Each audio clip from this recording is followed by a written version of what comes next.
আজ শুক্রবার 21/11/25 সনের রাত 10টা বাংলাদেশ সময়, বোস্টন সময় অনুসারে সকাল 11টা। আজকে মায়াজমের শেষ, অর্থাৎ আমি মোটামুটি শেষের দিকে আসছি। আজকে আলোচনা করব 5টা মায়াজমের তুলনামূলক আলোচনা। প্রশ্ন আসছে কেন এটা করলাম? করার উদ্দেশ্য হচ্ছে একটাই, কত সহজেই আমরা মায়াজমকে ভাগ করে মনে রাখার চেষ্টা করতে পারি। কারণ মায়াজম না জানলে কাউকে আপনি ক্রনিক ডিজিজ চিকিৎসা করতে পারবেন না, এবং ভবিষ্যতে তার যেন কোনো রোগ হয় সেই ব্যাপার থেকে মুক্ত রাখার কথা বলতে পারবেন না। সেজন্যই মায়াজমটা বিশেষভাবে আলোচনা করে এই তুলনামূলক আলোচনাটা করতে যাচ্ছি, অর্থাৎ কিভাবে সংক্ষেপে আমরা মনে রাখতে পারি। একটা কথা মনে রাখবেন, এই মায়াজমগুলো ভাগ হচ্ছে সরিক, সাইকোটিক, সিবিলিটিক, টিউবারকুলোসিস এবং ক্যান্সার মায়াজম, বা আমরা কার্সিনোসিক যেটা বলি সেই মায়াজম, ক্যান্সার মায়াজম। তাইলে প্রশ্ন আসছে যে এই মায়াজমগুলো কেন আসছে? আমরা যদি ভাগ করে নিই, একটা হেরিটেজ অর্থাৎ বংশগতি হিসাবে আসছে, সেখানে পেলে আমরা সেটাকে মায়াজম হিসাবে চিহ্নিত করতে পারি। অর্জিত কোনো জিনিস মায়াজম হয় না, চাপা পড়াও জিনিস হয় না। যেমন ধরেন কারো গনোরিয়া হলো, গনোরিয়া চাপা পড়লো বা চিকিৎসা হলো, সেটা তার অর্জিত, সেটা কিন্তু মায়াজমের পর্যায়ে অনেক সময় পড়ে না। সেটা অ্যাকুইড ডিজিজ এবং চাপা পড়ার ডিজিজ, এবং সেটাও আস্তে আস্তে সেটা ক্রনিক ডিজিজের দিকে চলে যায়। কিন্তু যারা চিকিৎসা হয় না, তারাই বংশগতির মায়াজমের ভিত্তিতেই আমাদের আজকের আলোচনার লক্ষ্য। তাহলে একটা পয়েন্ট পেয়ে গেলাম, অর্থাৎ কারো যদি বংশগতিতে কিছু থাকে, তাহলে সেই মায়াজমের ওষুধটা দিয়েই তার মায়াজমটা নষ্ট করতে হবে। সেই সুবাদেই আজকের এই আলোচনা। অর্থাৎ প্রথমে যদি আমি বলি সরিক মায়াজম, অর্থাৎ যেটার মূল ভিত্তি, অর্থাৎ হাজার হাজার বছর ধরে বংশগতিকে ধারা অনুসারে যেটা চলে আসছে, সেটাই হচ্ছে শরিক। এবং শরিকটা বোঝার জন্য প্রথমে হচ্ছে যে সমস্ত রোগগুলোই এটার উপরে ভিত্তি করে তৈরি। আমরা সিবিলিটিক বলি, সাইকোটিক বলি, অথবা টিউবারকুলোসিস বলি বা ক্যান্সার মায়াজম বলি, সবগুলোই এটার উপরে ভিত্তি করে রচিত। সেজন্য 80% রোগই হচ্ছে শরিক মায়াজম। কিন্তু প্রশ্ন হচ্ছে এটা বংশানুক্রমে চলে আসে, এবং সেটা প্রথম কথা হচ্ছে এটা ফাংশনাল ডিসঅর্ডার, কোনো রকমের অঙ্গের উপরে বা কোনো রকমের ধাতুগত দিকের উপরে তার অঙ্গ যেগুলো আছে সেগুলোর উপরে ক্রিয়া নাই বললেই চলে। তাহলে শব্দটা কি বললাম? Functional disorder. একটা বললাম যে বংশগতির ধারায় চলে আসছে, হাজার হাজার বছরের মূল ভিত্তি হলো শরিক মায়াজম। আর দ্বিতীয় কথা কি বললাম? দ্বিতীয় কথা বললাম ফাংশনাল ডিসঅর্ডার, অর্থাৎ শরীরের কোনো অঙ্গের অথবা কোনো কিছু যদি কার্যত কোনো বিঘ্ন ঘটে অথবা তার কার্যকারিতার কোনো ট্রাবলস দেখাতে, সেটাকে আমরা ধরে নেব। সহজ কথা হচ্ছে কোনো অঙ্গের ধ্বংস করার ক্ষমতা শরিক মায়াজমের নেই, যতক্ষণ পর্যন্ত না সে সিবিলিটিক বা সাইকোটিক মায়াজমের সঙ্গে যুক্ত না হয়। কি সুন্দর কথা! তাহলে দুটা পয়েন্ট পেয়ে গেলাম। একটা পয়েন্ট হচ্ছে বংশগতির ধারা, দ্বিতীয় পয়েন্ট হচ্ছে ফাংশনাল ডিসঅর্ডার। তৃতীয় পয়েন্টটা কি? তৃতীয় পয়েন্টটা হচ্ছে এটার ধ্বংসটা কম, এবং সেটা স্কিনের উপরে বা নার্ভের উপরে সবচেয়ে বেশি কাজ। আর আমরা যদি মনে রাখতে পারি, তাহলে দুটা কথা মনে রাখতে পারি। একটা হচ্ছে যদি আমরা স্কিনের কোনো ডিজিজ দেখি বা চাপা পড়ে, অথবা কোনো রকমের অ্যালার্জেটিক জনিত কোনো রোগ থাকে, অথবা মানসিক কষ্ট, মানসিক চাপা, হতাশা, দুশ্চিন্তা, এগুলো থেকেই রোগগুলো হইতে পারে। এগুলো সবই শরিক মায়াজমের। সেই কারণে শরিক মায়াজমের বিস্তৃত রোগগুলো যখন না কোনো মায়াজমের সঙ্গে যুক্ত না হয়, ততক্ষণ পর্যন্ত শরীরের ক্ষতি হওয়ার সম্ভাবনা থাকে না। এই জন্যই এই মায়াজমকে চিকিৎসা আমাদের করার দরকার। যতক্ষণ পর্যন্ত একটা রোগীর শরিক মায়াজম আপনি শুদ্ধ করতে পারবেন না, অথবা চিকিৎসা করতে পারবেন না, অথবা সেবা দিতে পারবেন না, ততক্ষণ পর্যন্ত বুঝবেন তার কোনো না কোনো রোগের চিকিৎসা আপনি করতে পারছেন না। এই জন্য আমি বলি কি, এই জন্য আমি বলি শরিক মায়াজমের উপরে চিকিৎসা করলেই কোনো লোকের কোনো কঠিন রোগ হওয়ার সম্ভাবনা থাকে না। তো বলে স্যার যাদের আছে তাদেরই সেবা দিয়েই আমরা শরিক মায়াজম প্রয়োগ করেই তার বডিকে নির্মূল করব, সে যেন তার প্রতিরোধ ক্ষমতা অর্থাৎ যে কোনো রোগের আক্রমণের প্রতিরোধ ক্ষমতা বাড়ে। আমি কি বলছিলাম শরীরের শরিক মায়াজম বংশগতিক ধারা, অর্থাৎ শরিক মায়াজম থাকবে কিন্তু সেটার শরীরে যদি থাকে এবং প্রতিরোধ ক্ষমতা থাকে তাহলে সহজেই কোনো রোগ, কঠিন কোনো রোগ বা চিররোগ আমরা যেটা বলে থাকি অথবা অন্য কোনো মায়াজমের সঙ্গে মিলে রোগগুণ হওয়ার প্রবণতা থাকে না। তাই বলি কি রোগী মারা যাবে না? নিশ্চয়ই মারা যাবে, যেটাকে আমরা বলি পিসফুল ডেথ, অর্থাৎ জীবনী শক্তি যখনই শেষ হয়ে যাবে তখনই আর কোনো ওষুধই কাজ করবে না। যত মায়াজমে পড়েন না কেন, যত ওষুধে প্রয়োগ করেন না কেন, বলে স্যার চিনব কি করে আমি বুঝবেন একটাই উপায়, যখনই কোনো রোগীকে আপনার সিমটমেটিক্যালি ওষুধ দিবেন তখন আর ফাংশন করবেন না, তখনই ধরে নেবেন তার আয়ু অত্যন্ত সন্নিকটে।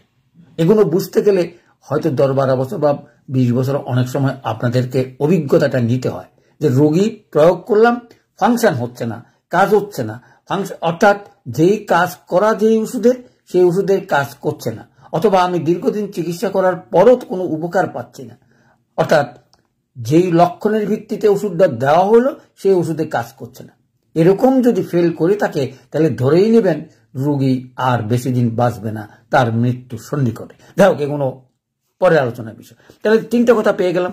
একটা হচ্ছে চর্মরোগ অর্থাৎ স্কিন ডিজিজ যদি থাকে, এবং স্নায়ুগঠিত যদি কোনো রোগ থাকে সেগুলো, দুশ্চিন্তা, হতাশা, ভয় এগুলোও থাকে। এগুলো অনেক সময় চাপা পড়ে, আমরা কৃত্রিম রোগ হিসাবে, আমরা অ্যাকুইট রোগ হিসাবে অনেক সময় ব্যবহার করে থাকি। তাহলে বোঝা গেল যত রকমের রোগী আছে সেটা শরিক মায়াজমের উপরে ভিত্তি করেই তৈরি, এবং আর যে 2-3টা মায়াজমের কথা আলোচনা করব সেগুলো একটু মনে রাখার আরো সহজ পদ্ধতি আছে, কি করি আমরা চিনব।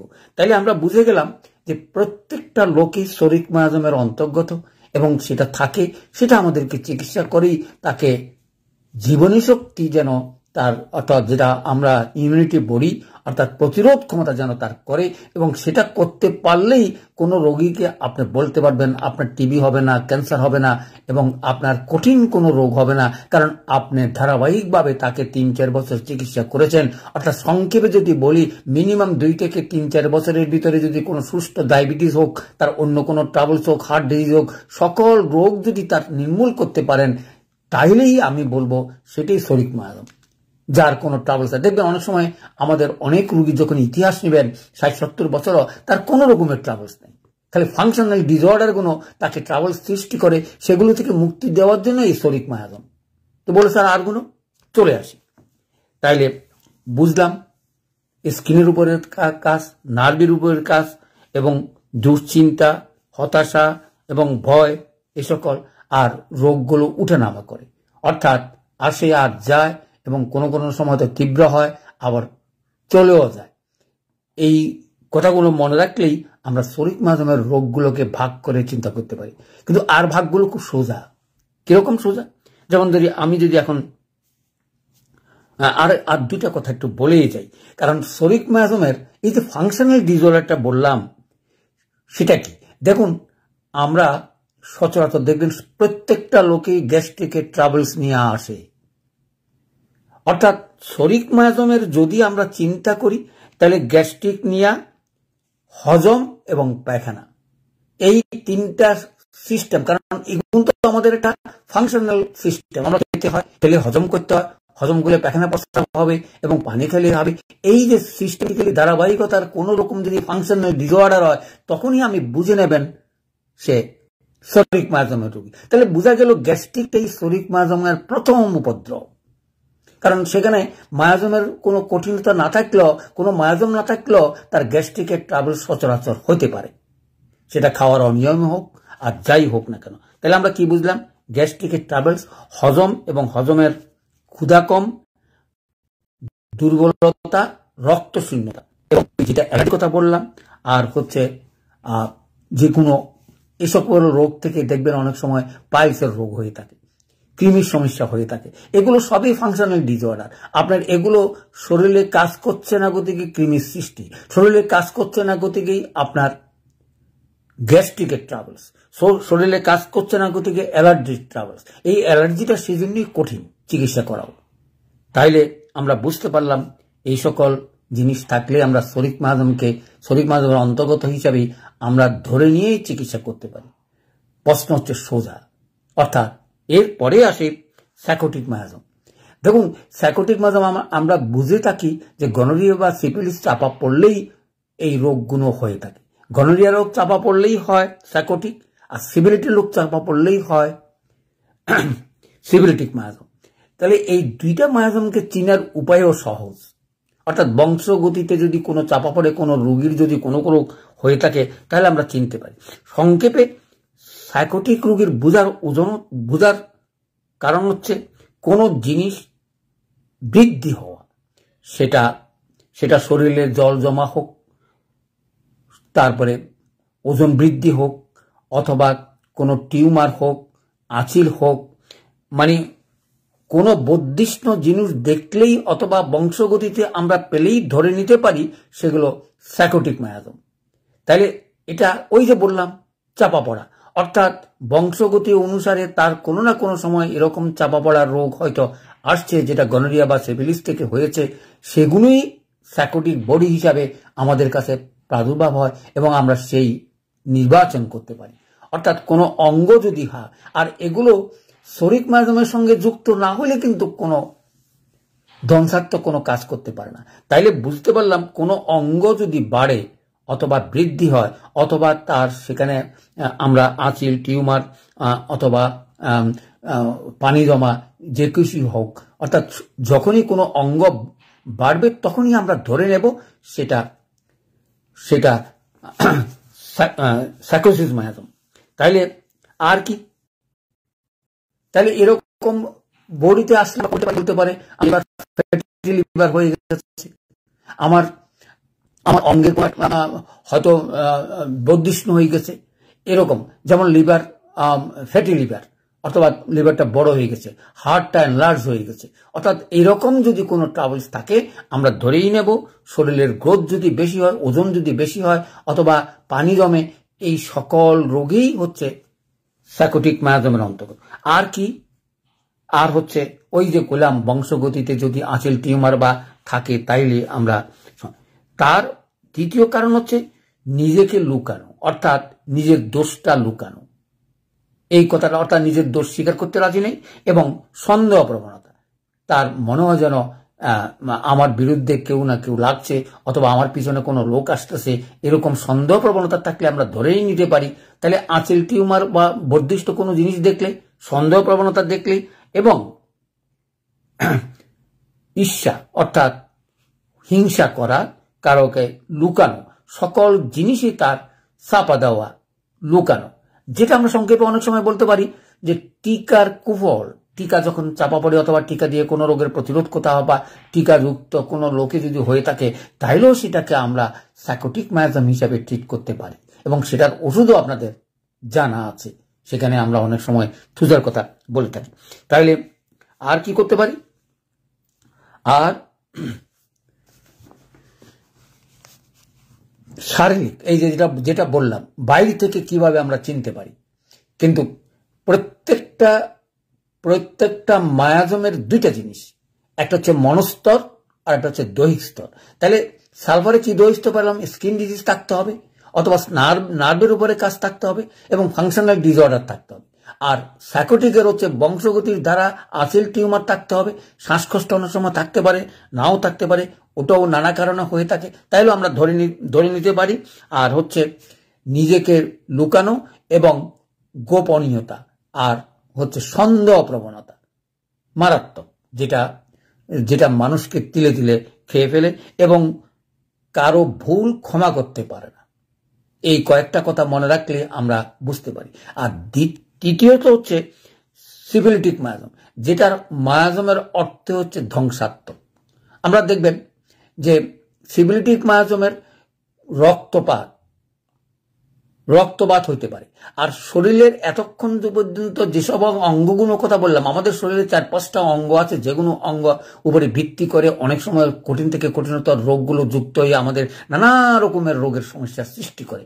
মনে রাখবেন, অঙ্গ যখনই কোনো ফাংশন ডিসঅর্ডার হবে তখনই বুঝবেন যে সেটা হয় সিবিলিটিক না সাইকোটিক হইয়া অঙ্গগুলোর ট্রাভেলস হয়েছে। তাহলে ট্রাভেলসটা কিরকম? যদি বাড়ে অথবা বৃদ্ধি হয় অথবা পানি জমে অথবা তার হয়, তাইলে আমরা ধরে নেব সেটা সাইকোটিক। আর যদি ধ্বংসাত্মক হয়, ধ্বংসাত্মক কিরকম? যেমন ধরেন কোনো জায়গায় ক্ষত হলো এবং রক্তপাত হলো এবং সেই টিস্যুগুলো নষ্ট হয়ে গেল, এবং যেটাকে আমরা বলতে পারি গভীর অঙ্গে হয়ে থাকে, যেমন হাড়, রক্ত এবং নার্ভ। স্নায়ুতেও হতে পারে, স্নায়ুতে তো সকল রোগেরই কারণ নার্ভের উপরে। কিন্তু হাড়ে যখন ব্যথা হয়, মাংসপেশির ভিতরে যখন হাড়ে কোনো রকমের ট্রাভেলস করে, তখনই আমরা বুঝতে পারি সেই রোগটা সিভিলিটিক হয়তো। আরো 2-3টা জিনিস বোঝার উপায় আছে, তবে সবসময় মনে রাখবেন রোগ পেলেই মার্কসল ব্যবহার করবেন না, সেটারও ক্ষতির দিকও আছে, এটা মাথা রাখবেন। চলে আসে কি করে বুঝবো? যেমন দাঁতে ক্ষয় যদি হয় তাহলে সেটা সিবিলিটিক মায়াজম, এবং নাকের হাড় যদি বাঁকা হয়, নাকে যদি কোনো ক্ষত থাকে, এই 2টা লক্ষণ পেলেই আমরা বুঝে নেব। অথবা বিকলাঙ্গ হইয়া যদি কোনো শিশু জন্মগ্রহণ করে, কিরকম? কারো হাড় বাঁকা, কারো হাঁটু পা বাঁকা, কারো হয়তো কানে ছিদ্র, কারো হয়তো হাড় ছিদ্র, কারো হয়তো কোনো এরকম ডিস্ট্রাকটিভ হইয়া যদি কোনো কিছু থাকে, তাহলে আমরা সিবিলিটিক মায়াজম। এগুলো মায়াজম যখন আলোচনা করেছি তখন বিস্তারিত আলোচনা করেছি। সুতরাং ভিডিওগুলো দেখে ভাগ করার চেষ্টা করবেন। চিকিৎসা খুবই সোজা আমার দৃষ্টিতে। আপনার রোগগুলো ভাগ করে যদি 4-5টা ওষুধের কথা মনে রাখতে পারেন, তাহলে আমার মনে হয় কোনো রোগই আপনার থেকে নিস্তার নাই, অর্থাৎ চিকিৎসা আপনি করতে পারবেন এলএম পদ্ধতিতে। প্রশ্ন আছে, স্যার এলএম পদ্ধতির কথা কেন বলা হয়? সেগুলোর ভুল ত্রুটি আমাদের থাকতেই পারে, কারণ সবসময় আমরা একেবারে সঠিক নির্বাচন করতে পারবো হোমিও এলএম পদ্ধতিতে তা নয়। তাতে করে চিন্তা কোনো কারণ নাই। আপনার যে সেই লক্ষণের উপরে ভিত্তি করে যে ওষুধগুলো দিয়েছেন, সেই লক্ষণগুলো কাজ করছে কিনা তাইলেই যথেষ্ট। কোনো রোগ ভিত্তিক চিকিৎসা করলে কখনোই আপনি দক্ষ হোমিওপ্যাথিক ডাক্তার হতে পারবেন না। একেবারে চরম কথা। আমি কথা বলতাম না, বলছি মানুষ এখনো রোগ দৃষ্টে চিকিৎসার কথা বলে, কিন্তু আপনার রোগটার নাম জানবেন, সবকিছু জানবেন, কিন্তু তার দৃষ্টিতে সেভাবে ওষুধ দেওয়ার চেষ্টা করবেন না। আপনার দেখতে হবে লক্ষণ এবং দেখতে হবে মায়াজমেটিক। একক ওষুধ দিয়েই আপনি চিকিৎসা করার চেষ্টা করবেন। তাতে করে হয়তো প্রথম একটু কষ্ট হবে, চোখে যখন দর্শন হবেন, যখন ওষুধের কার্যকারিতা আপনার চোখের সামনে ভেসে উঠবে এলএম পদ্ধতিতে, তখন অবাক হবেন, না কোনো রোগ নাই, আপনার চিকিৎসা হবে না, অথবা কথা বলবে না। কথা বলি সে বলবে আমার ওষুধ, আমি যে ওষুধ প্রয়োগ করেছি আমার দ্বারা এই কাজ সম্ভব নয়। আপনি যদি মনে করেন যে নাক দিয়ে সমস্ত রোগী ভালো করতে পারবো, তাহলে তো আর অন্য কোনো ওষুধের প্রয়োজন হতো না। কিন্তু এই নাকটা আপনাকে বলে দেবে আমাকে দিয়েছেন, আমি আপনার কথা মতন কাজ করেছি, আমার আর কাজ করার ক্ষমতা নাই, আমাকে বাদ দিয়ে অন্য ওষুধ চিন্তা করেন। ওষুধেই আপনাকে রাস্তা দেখাবে। কি সুন্দর কথা! কথা কেন? এগুলো চাক্ষুষ দেখবেন। এক একটা রোগ যখন তার প্রয়োগ করেছেন, সে তার কাজ করে আপনাকে চোখের সামনে তুলে ধরবে, আমি আর পাচ্ছি না, আমার দ্বারা সম্ভব নয়, আপনি অন্য কিছু চিন্তা করেন। তাহলে এই জন্যই আমরা রোগেরও ভাগ করতে হবে, আমরা ওষুধগুলোও ভাগ করতে হবে। ওষুধের গ্রেড অনুসারে 1 নম্বর, 2 নম্বর, 3 নম্বর, 4 নম্বর গ্রেডে ফেলাবার চেষ্টা করবেন। কোন ওষুধ কতক্ষণে দিবেন এবং দিবে কত তাড়াতাড়ি কাজ হবে, সেগুলো আমি প্রায় বলে থাকি। এগুলো হচ্ছে একই রোগী অথবা যেগুলো ডিপ সিটেড নয় সেগুলো, আর যেগুলো মায়াজমেটিক ওষুধ সেগুলো একটু পরে প্রয়োগ করার চেষ্টা করবেন, তার কাজ দেখেও অবাক হবেন। হ্যাঁ, হতে পারে, এবং 2-3 বোতলেই 2-3 পাওয়ারই দেখবেন আপনার তৃপ্তি ভরে গেছে। সুতরাং চিন্তা করার কোনো কারণ নেই। চলে আসি তাহলে সিবিলিটিক মায়াজম আর আত্মহত্যার ইচ্ছা, অথবা তার কোনো না কোনোভাবে যেন এই জীবনটাই যেন দিয়ে দিতে হয়, অর্থাৎ তার আর এই জীবনটাই ভালো লাগে না। তাহলে এই যে ভাগগুলো বললাম সুন্দর করে মনে রাখার চেষ্টা করতে পারবেন, এবং রাতে বৃদ্ধি সিবিলিটিক মায়াজম, সেই কথাগুলোর কথা মনে রাখলেই হলো। আর 2টা মায়াজম হচ্ছে নতুন, টিউবারকুলোসিস মায়াজম এবং ক্যান্সার মায়াজম। আমি আগে চলে আসি টিউবারকুলোসিস মায়াজম, যেগুলো আমরা সবসময় জানি। টিউবারকুলোসিস মায়াজমের প্রত্যেকটা মায়াজমের এক একটা অঙ্গের উপরে আকর্ষণ আছে। যেমন করে আমি বললাম স্কিনের উপরে আকর্ষণ হচ্ছে শরিক মায়াজমের।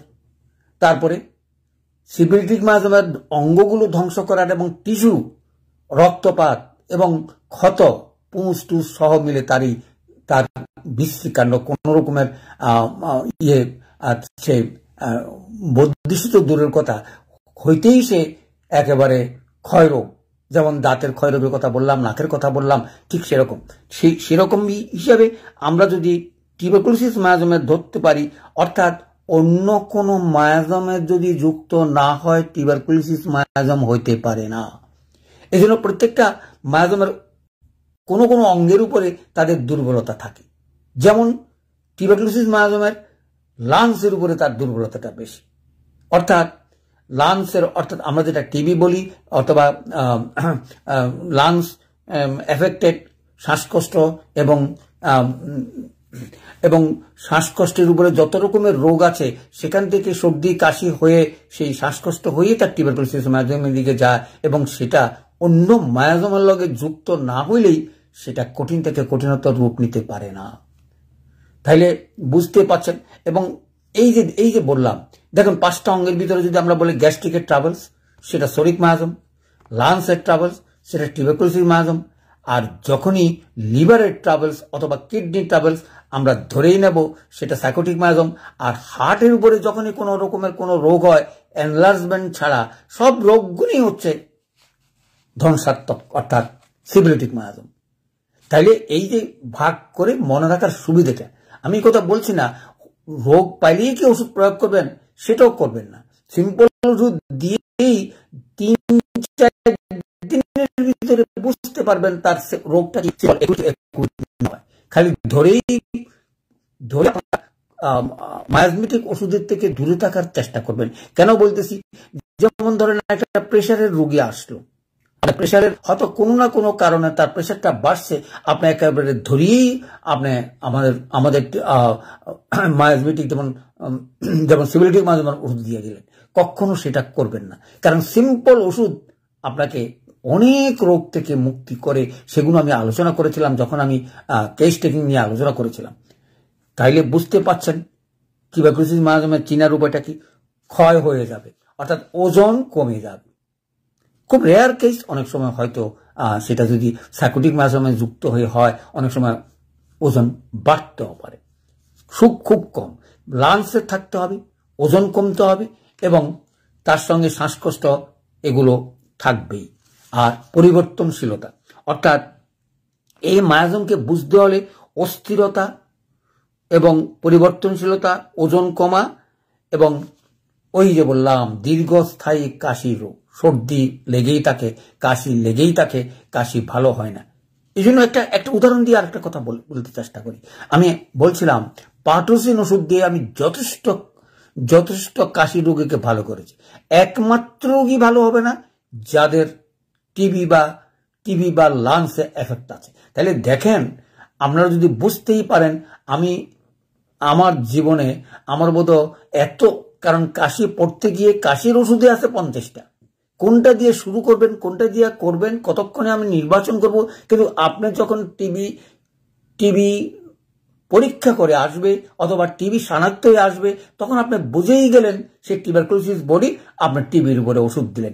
আর যদি টিবি থেকে তার কোনো রকমের কাশি কোনো না থাকে, কাশি ভালো না হয় এবং দীর্ঘদিন সে কাশিতে ভুগতেছে, তার টিউবারকুলোসিস বডি নয়, তাইলে একমাত্র ওষুধ পাটোসিন। কেন বললাম? এটা আমার জীবনে হয়তো একটা ঘটনা ঘটে, আপনাদেরকে এই জন্যই বলছি। অর্থাৎ আমরা টিউবারকুলোসিস মায়াজম জেনেও আমরা কঠিন থেকে কঠিনতর ওষুধগুলো, যেগুলো দীর্ঘ ক্রিয়াশীল ওষুধ, সেগুলো প্রয়োগ না করে পাটোসিনটা ব্যবহার করেই আমরা কাশির চিকিৎসা করতে পারি। চলে আসি তাহলে অস্থিরতা, পরিবর্তনশীলতা, অর্থাৎ ঘুরে বেড়ানো, ওজন কমা এবং রোগ পরিবর্তন। কদিনে একটা রোগ, কদিন আরেকটা রোগ, একটা ভালো হইলে আরেকটা ভালো হইলে ভালো হবেই না। তাকে যখনই টিউবারকুলোসিস মায়াজম থাকবে তখনই রোগও পরিবর্তন হবে এবং পরিবর্তনের সাথে সাথে তার ওজনও কমবে এবং কোনো রকমের চিকিৎসা আপনি করতে পারবেন না।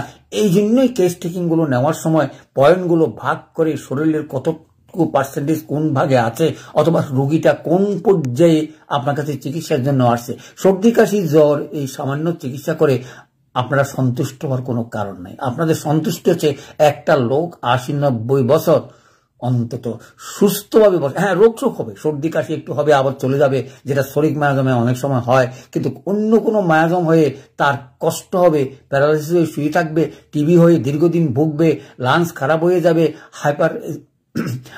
হার্ট ডিজিজ হবে, এগুলো থেকে মুক্ত রাখতে পারবেন। এবং চিকিৎসাও আমাদের খুব কঠিন বলে আমার মনে হয় না, যদি আপনারা প্রথম থেকেই মায়াজম এবং তরুণ এবং চিররোগের পার্থক্যটা বুঝতে পারেন, ওষুধের প্রয়োগটা জানতে পারেন এবং সিম্পল ওষুধ কোনটা এবং ক্রনিক ডিজিজ কোনটা, কোন মায়াজমের এই যে ভাগ করে বললাম 4টা গ্রেড, যেটা তাৎক্ষণিক কাজ করে, এরকম অনেক গুণ আছে। আর গুণর হয়তো গভীরতা কম, কোনো মায়াজমের 3টা মায়াজমের গভীরতা আছে, কোনোটা 1টা বা 2টা মায়াজমের আছে। এরকম ওষুধগুলো ভাগ করে মনে রাখার কথা চিন্তা করলেই প্রয়োগ ক্ষেত্র দেখবেন আপনাদের সুবিধা হয়ে যাবে, কারণ আপনারা সিম্পল ওষুধ দিয়ে সেবা দেওয়ার চেষ্টা করবেন। কারণ আজকালকার যুগটা হচ্ছে ককটেলের যুগ, বলে স্যার এবার ককটেলটাকে মিশ্রিত যুগ। কারণ কি রোগ তার শরীরে, কি রোগ তার হয় না, কি রোগ হয়েছে আমরা জানি না। এলোপ্যাথিকের একটা পর একটা চাপা দিয়ে বিভিন্ন বিভৎস কারণ হয়ে যখন আসে তখন চিকিৎসা করো অনেক সময় দূর হয়ে পড়ে। তার কারণগুলো, আমাদের কারণগুলো কিন্তু স্পেসিফিক কারণ আছে। যেমন আঘাতের যদি হয় আঘাতের উপরে যাবেন, অপারেশনজনিত কুফল হলে অপারেশনজনিত যাবেন, টিকার কুফল হলে টিকার কুফলে যাবেন। এই যে কুফলগুলো ভাগ করে তারপরে মায়াজমে আপনাকে যেতে হবে।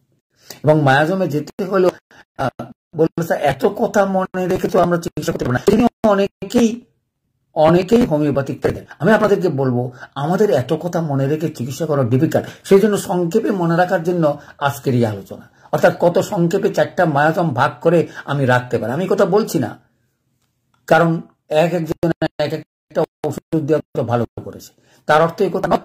আপনার মতো করে করবেন, আপনি আপনার মতন করে লক্ষণ পেয়েছেন ওষুধ দিবেন এবং M1 M2তেই আপনাকে দেখিয়ে দেবে এই ওষুধ চলবে কি চলবে না। আর ক্রনিক ডিজিজ যদি হয়ে থাকে 4টা পাওয়ার দিয়ে অপেক্ষা করেন এবং সেই ওষুধেই আপনাকে প্রমাণ করে দিবে, তখন আপনি নর্মাল চিকিৎসাটা করেন। এবং অনেক সময় আমার ভিডিওগুলো যারা শুনেন তারা দুঃখ করে বলেন যে স্যার রুগী তো আসে না।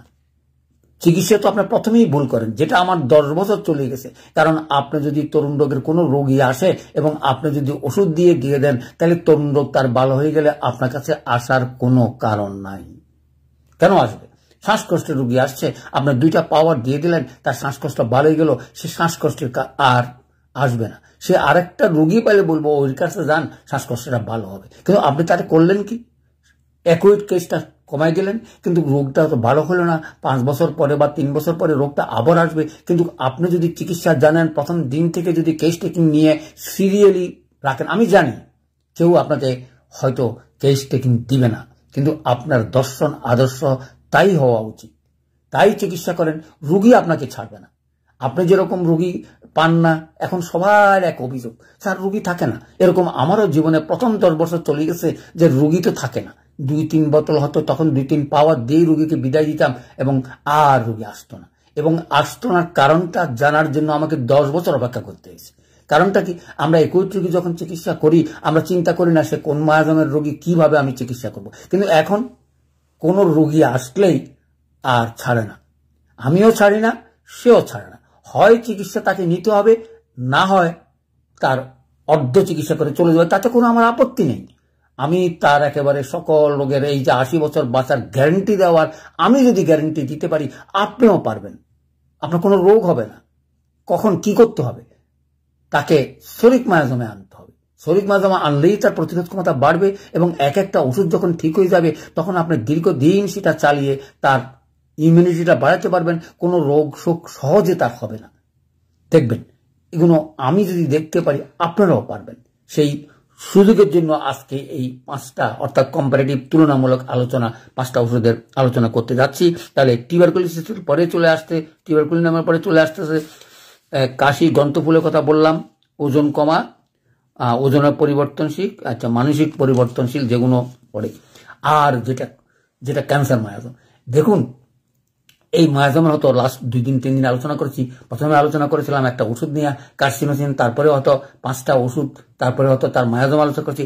আজকে এই 5ম পর্বে, অর্থাৎ আমাদের শেষ পর্ব, ক্যান্সার রোগী কখন হয়, কেন হয়। দেখুন আমিও অবাক হচ্ছি যে আগে মনে করতাম বংশগতির ক্যান্সার থাকলে তো ঠিকই আছে, আপনারা সেটা ক্যান্সারের মায়াজম হিসাবে ট্রিট করতে পারেন, কিন্তু কারণটা কি এবং কারণগুলো যখন আমরা ব্যাখ্যা করতে যাই, এই যে শরিক মায়াজমের কথা বললাম, সেখানে নার্ভের উপরে কাজ এবং মনস্তত্ত্বের উপরে কাজ, মানসিক চাপ সব কিছু মিলে, অর্থাৎ আমি যদি বলি ভদ্রলোকেদেরই ক্যান্সার হয় বলে, তাই বলে কি অন্যদের হবে না? নিশ্চয়ই হবে। ভাগটা কি? ভাগটা হচ্ছে, দেখবেন এক লোক খুব ভালো আছে, অর্থাৎ তার কোনো সাইকোটিক বা সিভিলিটিক কোনো মায়াজম নাই, অথবা টিউবারকুলোসিসের কোনো মায়াজম নাই, ভালোভাবে সে জীবনযাপন কাটাচ্ছে, তার সে চাকরি বাকরি করে, কিন্তু অ্যাডজাস্টমেন্ট করতে গিয়ে তার চাপা মানসিক কষ্ট হইতে পারে, চাপা পড়া প্রশাসনের কষ্ট হইতে পারে, চাপা পড়া রোগগুলো যখন তার মনে দীর্ঘদিন ভুক্তভোগী হয়, তখনই 50-60 বছর পরে অনায়াসেই তার ক্যান্সার রোগটা দেখা যায়। তাহলে 3টা কারণ পেলাম। কি কারণ পেলাম? প্রথমে যদি বংশগতি থাকে সেটা এক কথা, সেটা হেরিটেট করে। আর যদি কোনো না কোনো কারণে, তরুণ রোগের কারণে যদি হয়, যেমন অনেক সময় আমরা বলি যে সিগারেটের কারণে লাংসের ক্যান্সার, হয়তো তার বংশগতিতে নাই।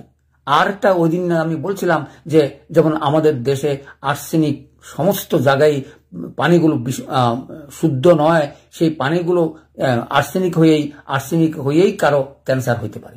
তাইলে সেই রোগগুলো ভালো করতে কিন্তু ক্রনিক ডিজিজ নয়, অর্থাৎ বংশগতির ধারা নয়, সেজন্যই চিকিৎসাও আপনারা সেভাবে করার চেষ্টা করবেন। আমার ভিডিওগুলো দেখলে বুঝতে পারবেন, আমি এই কথা বলছি না যে সকল ক্যান্সার রোগীকে আমি ভালো করতে পারবো।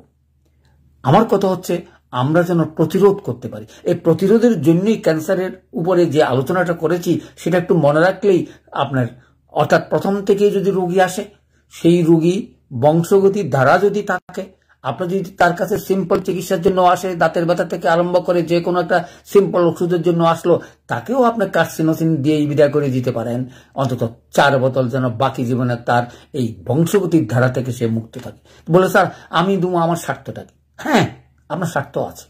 আপনি দেখবেন এই 1 মাত্রা করে কারো ক্যান্সার বডি যদি থাকে, তারে যদি আপনি চিকিৎসা করতে যান, তখন এই 4 মাত্রা বা 2 মাত্রা যাই দেন না কেন, দিনে একবার বা একদিন পর করে দিলেন, দেখবেন তার রোগ যদি থাকে এবং ক্যান্সার হওয়ার প্রবণতা যদি থাকে এবং বংশগতিতে তার ক্যান্সার থাকে, তাইলেই দেখবেন রোগগুলো ওই বের করে দিচ্ছে। আর বের করা শুরু করলেই তো আপনি সালফার ওষুধ প্রয়োগ করতে পারেন, যেন ভালোও হয় আবার ভিতর থেকে পরিষ্কার হয়। বলে স্যার এসব তথ্য কথা বলে তো লাভ নাই, মানুষ তো আসে না, আসলে আমরা চিকিৎসা করতে পারি। কি করে বুঝবেন? দেখুন, একটা ওষুধ যদি ঠিক হওয়ার পরে সিলেকশনটা করেন, মনে রাখবেন এক একজনের ওষুধ 30, 40, 50, 60 পর্যন্ত যাওয়া লাগে। এবং বুঝবেন কিভাবে? বুঝার নিয়ম হচ্ছে, আপনি ওষুধ দিবেন, তার রোগ শোক নাই, ভালো আছে, মাঝে মাঝে আবার একটু বাড়লো, তখন বুঝবেন সে ভিতর থেকে পরিষ্কার করতেছে। পরিষ্কার যত করবে তার রোগ শোক তত কমবে, তত তার চেহারা, মন, মানসিকতা সব কিছু পরিবর্তন হয়। আমার মনে হয় আপনারা অত বিশ্বাস করেন না হোমিওপ্যাথিকে। আমি একটা সংক্ষেপ উদাহরণ দিই, যেটা আপনারাও লক্ষ্য করতে পারবেন। আপনার বলেন তো, লবণের প্রবণতা যদি ন্যাট্রামিউ দিয়ে আপনি ভালো করতে পারেন, এই শোক, ডাকাইত, হিংসা, বিদ্বেষ, মন মানসিকতা চাপা পড়া রোগ কেন ভালো করতে পারবেন না? কারণ দেখবেন ন্যাট্রামিউ দিলেই কোনো রোগীর লবণ খাওয়ার প্রবণতা একদম কমে যায়। বলে কমবে কি পর্যন্ত? কমবে নর্মাল, যে মানুষ খাইলে আর তার লবণ খেতে ইচ্ছা করে না, অর্থাৎ একসাথে বসলে অনেকে দেখবেন কতটুকু লবণ তার ছাড়া সে খেতেই পারে না। ওই যে বললাম, কারো হয়তো ডিম 2টা চাই, কারো হয়তো মাংস 4 টুকরো চাই, এই যে পার্থক্য। কিন্তু যে নর্মাল খাবে সে নর্মাল, তার তো কোনো প্রবণতা থাকে না, তার তো ওই আকর্ষণ থাকে না, কারণ তার শরীরে সেটা প্রয়োজনীয়তা নেই। শরীরেই বলে দে আমি লবণ খাবো, আমি ডিম খাবো, আমি মাংস খাবো। এবং এই প্রবণতাগুলো লক্ষ্য করেই চিকিৎসা করতে পারলেই সুস্বাস্থ্যের অধিকারী হবে আপনার বংশগতির ছেলে মেয়েরাই। আপনার ছেলে মেয়ে থেকে শুরু করেন, অবাক হবেন, কিচ্ছু লাগবে না।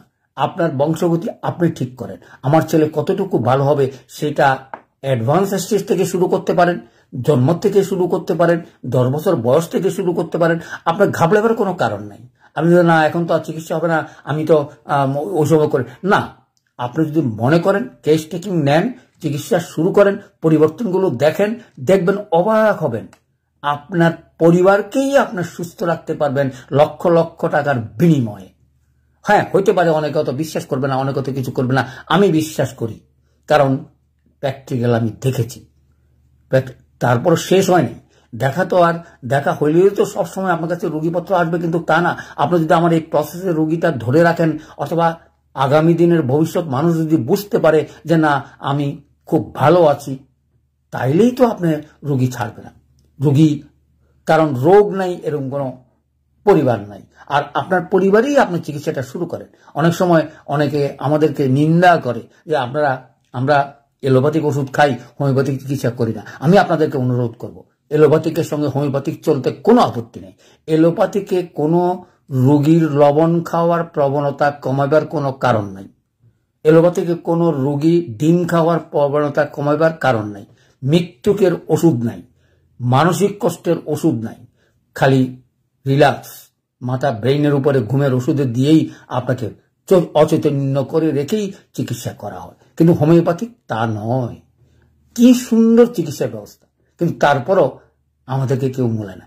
আমিও তো মূলাই না, বলছে এটা কি করলেন এতক্ষণ পর্যন্ত। আরে আপনারা যারা চিকিৎসা করেন তাদেরকে তো আমি মূল্যায়ন করব, কিন্তু যারা 4টা পদ 5টা পদ মাদার এবং হাজার হাজার পাওয়ার দিয়ে মানুষের দেহ নষ্ট করতেছে, তাদের সম্বন্ধে যদি বলি হোমিওপ্যাথিক থেকে দূরে থাকা অনেক ভালো, তার থেকে এলোপ্যাথিক চিকিৎসা করা শ্রেয় বলে আমি মনে করি। এই অত্যন্ত দুঃখের সঙ্গে বলতেছি। যুগ চলে আসছে নো ড্রাগস, যত পরিমাণ ড্রাগস কম দিবেন তত ভালো, সেটা এলোপ্যাথিক হোক হোমিওপ্যাথিক হোক। হাই পাওয়ার দিবেন, আমি দুঃখ সঙ্গে না বলে পারি না।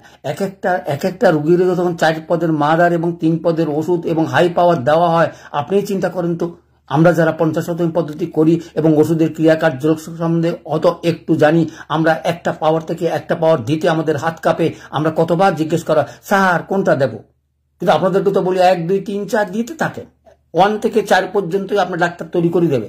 সেই ডাক্তার হতে হবে যেন আমি কোন ওষুধটা চালাবো সেই দর্শনটা যেন আপনাদের হয়। সেই সুবাদেই তো আলোচনা, সেই সুবাদে তো এত কষ্ট করে এই কথাগুলো বললাম। চলে আসে তাহলে কি কি কি বললাম? চাপা, শৃঙ্খলা, ন্যায়বোধ এবং ভদ্রলোকের ওষুধ। অর্থাৎ দেখবেন অফিস আদালতে খুব ভালো ভালো লোক, কিন্তু তার হয়তো সে চাপ বেশি বাসে, অর্থাৎ সুপার কন্ট্রোল। 5টা কথা বলে, আপনি 5টা রোগের 5টা কথা বলার চেষ্টা করতেছি। এক নিশ্চিত থেকে যাই, একটা হচ্ছে সুপার কন্ট্রোল। কোন লোক যদি সুপার কন্ট্রোলে থাকে তার ক্যান্সার হওয়ার সম্ভাবনা থাকে।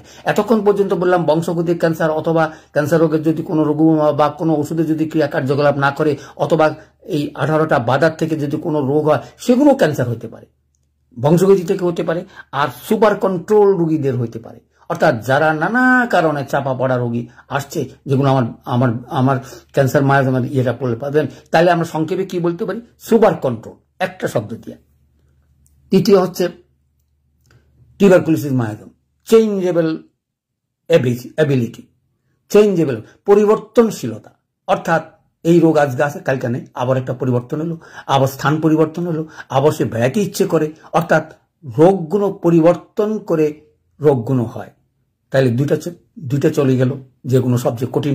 তৃতীয়তে চলে আসি সিবিলিটি, ডিস্ট্রাকটিভ। যখনই দেখবেন কোনো কিছু ডিস্ট্রাকটিভ হচ্ছে, শরীরের স্নায়ু থেকে টিস্যু থেকে ধ্বংস, রক্তপাত এবং রক্তশূন্যতা বা রক্ত হয়ে যাচ্ছে, তখনই মনে নেবেন এটা ডিস্ট্রাকটিভ, এটা সিবিলিটিক মাধ্যম। তার অর্থ এই কথা নয় যে আমি পাইলাম এক্ষুনি আমি ওষুধ সিবিলিনাম অমুক নিয়াম দিয়ে দেবেন, না না না না, কোনো দরকার নাই। আপনি একটু লক্ষণগুলো জোগাড় করেন, লক্ষণগুলো জোগাড় করে সিম্পল একটা ওষুধ দিয়ে 2 দিন দেখেন। আরে 7 দিন একটা রোগী যদি ধরে রাখতে না পারেন, তাহলে আপনার এই চরম ওষুধগুলো দিয়া কেন তার বডিটা নষ্ট করবেন? কারো ক্ষতি করার চিন্তা তো থাকা উচিত নয়। যেই করে আপনার পরিবারের স্নেহময় মমতা দিয়ে চিকিৎসাটা করবেন, সেই স্নেহটা যেন প্রত্যেকটা রোগীর প্রতি আপনাদের থাকে, যে না আমি তাকে চিকিৎসা করতে চাই, বাকি জীবনে যেন তার কোনো রোগ শোক না হয়, গ্যাস্ট্রিক না হয়। এই গ্যাস্ট্রিক ফ্যাস্ট্রিক কোনো রোগ না, একটু নিয়ম শৃঙ্খলা, একটু ওষুধ দেখবেন এই নাক্স অথবা অ্যান্টিমক্লুড অ্যান্টিমটাট সিম্পল কয়েকটা ওষুধ দিলে দেখবেন নাক্সের গ্যাস্ট্রিকের রোগী ভালো। কিন্তু ভালো তো হবে না, তার কারণ শরিক মাধ্যম তার কাছে আছে। সেজন্য আপনাকে একটু ওষুধপত্র দিয়ে গ্যাস্ট্রিকের ট্রাভেলসটা দিয়েই আপনাকে দুইটা ওষুধের কথা বলে দিচ্ছি, একটা শরিক, একটা সালফার, একটা সরিনাম। এখন কোন ধরনের রোগী কোন ধরনের ওষুধ তো অনেক আছে, সে কোন ওষুধটা তার চাইবে সেটাই এই ওষুধগুলো আপনাকে দেখিয়ে দেবে। বলে স্যার এটা কি করলেন, কেমনে দেখবো, কেন দেখবেন? আপনি তো জানেন হাত পা জ্বালা পোড়া, অ্যালার্জেটিক, অন্য কোনো ট্রাভেলস আছে কিনা, কোনো রোগ চাপা পড়ছে কিনা সেগুলো বের করিয়ে আনা, অথবা আমরা জানি স্কিন ডিজিজ চাপা পড়লে এটা খালি স্কিন ডিজিজ না, সালফার দেওয়ার অর্থ হচ্ছে রোগীটা কি। অনেক সময় দেখবেন আমরা লাঠি দিয়ে সাপ মেরে তারপরে একটু নেড়ে দেখি তার প্রাণ আছে কিনা, ঠিক সালফারও তাই। আপনার যতই কিছু নাড়াচাড়া করেন, যতক্ষণ পর্যন্ত সালফারের ক্রিয়া কার্যকলাপ থাকবে ততক্ষণ পর্যন্ত বুঝবেন যে সেই রোগ শরিক মাধ্যম মুক্ত হয় নাই, এটা অনেক দীর্ঘ ক্রিয়াশীল। এবং সেই সালফার এই রোগীকে আপনার কাছ থেকে বিদায় দেবে না, আপনার কাছে আসবেই। কারণ আমি কতগুলো রোগীর চিকিৎসা করেছি, স্কিন ডিজিজ এবং আরো অনেক রোগের ট্রাভেলস আমি দেখেছি 30, 40, 50 পর্যন্ত অনায়াসই লাগে তার এই সকল যে গভীর ক্রিয়াশীল ওষুধগুলো ট্রিটমেন্ট করতে। তো সুতরাং আপনার তো রোগী হারাবে না। তো কোথায় আসলাম? সিবিলিটিক অর্থাৎ ডিস্ট্রাকটিভ, সাইকোটিক ওভারগ্রোথ, অর্থাৎ যে কোনো অঙ্গের যে কোনো স্থানের যে কোনো জায়গায় যদি ওভারগ্রোথ হয়, যেমন আমি বললাম পানি জমে গেল পায়ে, মুখে পানি জমে গেল, সেটাও ওভারগ্রোথ। তাহলে বুঝতে পারছেন এই 5টা কথা আমি আবারও বলেছি। একটা হচ্ছে super control, changeable ability, destructive, overgrowth, আর একটা হচ্ছে ফাংশনাল ডিসঅর্ডার, যেটা বারবার বলি। তাইলে এই 5টা কথা মনে রাখলে 5টা মায়াজম আপনার কাছে ধারণা হয়ে যাবে। আমি এই কথা বলছি না এত লক্ষণ, এত বই, এত কিছু পড়ে আমরা ওষুধ নির্বাচন করতে আমাদের কষ্ট হয়, হওয়াটা স্বাভাবিক। সেখানেই আমাদের লক্ষণীয় যে আমরা কত সহজেই ওষুধগুলো মনে রেখে, কয়েকটা লক্ষণ মনে রেখেই আমরা চিকিৎসা সেবা যেন পরিবার থেকে শুরু করতে পারি, এই আশা রেখেই। এবং আগামী দিনে, অথবা সংক্ষেপে 2টা লাইন বলেই শেষ করার চেষ্টা করতেছি, প্রত্যেকটা মায়াজমের 4-5টা ওষুধের কথা মনে রাখার চেষ্টা করবেন। সেই সুবাদে আজকে আলোচনা করছি এবং আগামী দিনে আমি ওষুধগুলো নিয়ে আলোচনা করার চেষ্টা করব। যেমন সালফার মায়াজমে সালফার সরিনাম, প্রত্যেকটা মায়াজমের দেখবেন এক একটা ওষুধ গাছগাছরা বা ইয়ে থেকে, যেমন সালফার মার্কসল, তারপরে আমরা ফসফরাস, অর্থাৎ টিউবারকুলোসিস মায়াজমের আমরা ফসফরাস বলতে পারি, এবং মার্কসল, থুজা, সালফার, টিউবারকুলিনাম আর হচ্ছে কার্সিনোসিন, এই 5টা ওষুধ হচ্ছে মেইন। আমি কথা বলছি না, এরপরেও 5-6টা করে ওষুধ আলোচনা করার চেষ্টা করব আগামী ক্লাসে। যথাসাধ্য চেষ্টা করবেন উপস্থিত থেকে, আর হয়তো 30শে ডিসেম্বরের ভিতরে ক্লোজ করার চেষ্টা করব। সকলকে ধন্যবাদ।